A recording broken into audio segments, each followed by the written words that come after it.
Hi. So I wanted to make a quick November reading wrap-up. And like November's, usually it's cold outside, so I can't read really outside. So I tend to read a little less than normal. But still I managed to read 7 books this month. So I think that is pretty good, all considered. I started off with reading a short book called The Socialist Myth of Economic Monopoly by Jacobs Al-Hadef. And I like this series from him, where he kind of explains how economics works and why socialist theory of it is wrong. I also read another book by him called The Socialist Myth of Economic Bubbles. And it's the same kind of book, but from a different theme. Then I finished reading Choosing Wisdom, Strategies and Inspiration for Growing Through Life-Changing Difficulties. And this also comes with a documentary inside. And it's kind of written around this documentary, as it uses it as a source for many of the stories in this book.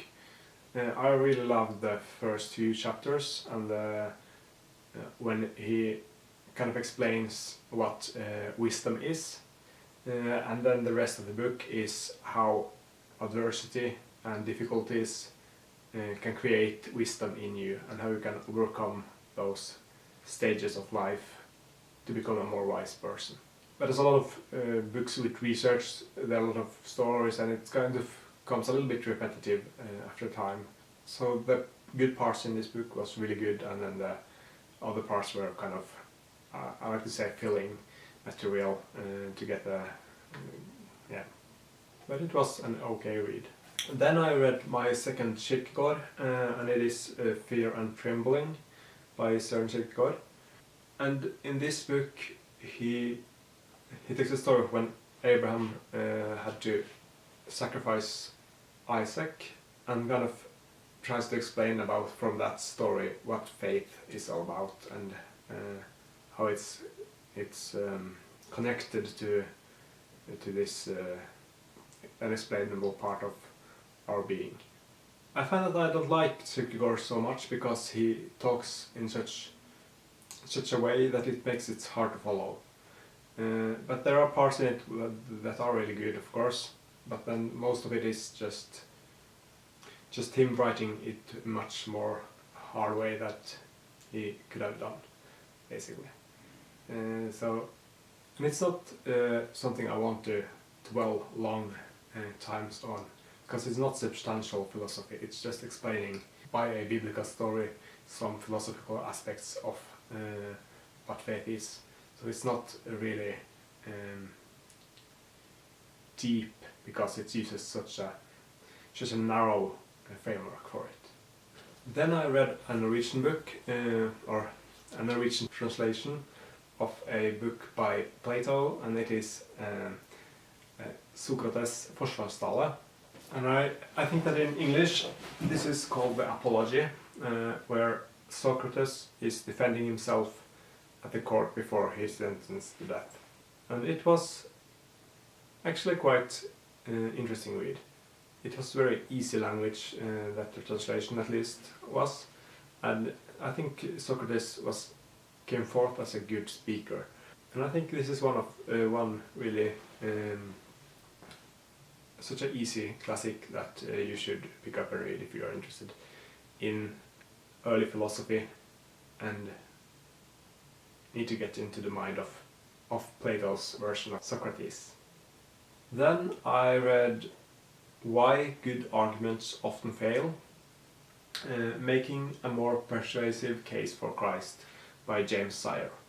This is a very easy read book that doesn't make so much the arguments, but more the how you approach the arguments. So he explains some of the fallacies you can make in going into discussions, and then some strategies for how to make the best of them.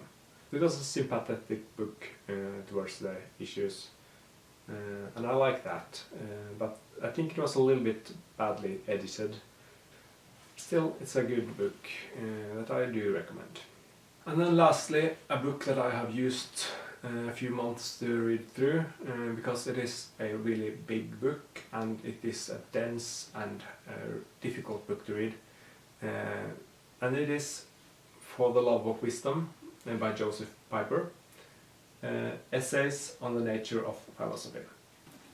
In this book he goes all the way from what it is to philosophize and into explaining different parts of philosophy and different aspects of the nature of philosophy.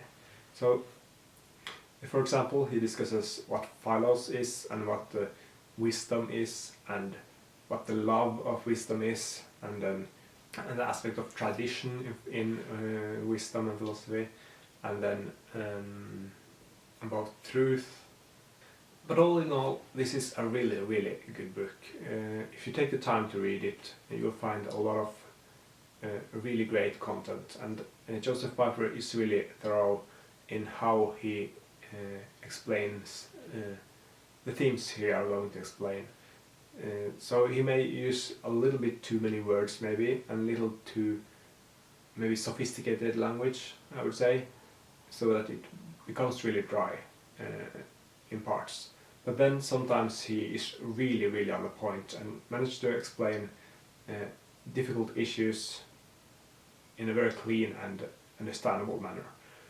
So that makes this book a really good book of philosophy, because he doesn't talk too much around the themes. He goes straight to the point and then he expands from the point. So if you're into philosophy, and especially Christian philosophy, this may be a very good starting point, but you have to kind of give it a lot of time to really give it a lot of time, and it will take a lot of time to read. But I think it's worth it in the end, and when you have read it, you should also maybe mark the most important parts so that you can come back to them later on. And that was all of the books that I read in November. This November was also non-fiction November. I didn't participate because I always read non-fiction, and I don't want to change what kind of non-fiction I read based on some readathon. But I really like to watch other people read more non-fiction, and I love to find new kind of non-fiction books that I haven't heard before, so that I may check them out maybe later. So every year there is some book that I pick up based on the recommendations that come from non-fiction November. So that's a really good boost in the booktube community, I think, for the end of the year. Other than that, I'm also almost finished my Goodreads goal. I put my goal on 104 books, and I'm right now at, I think it's 92, so there's still 12 books I have to read in December. So I'm not sure how I'm going to manage that, but I will try at least to read 100 books to get to that goal. Well, thank you for watching this video, and I hope I see you next time.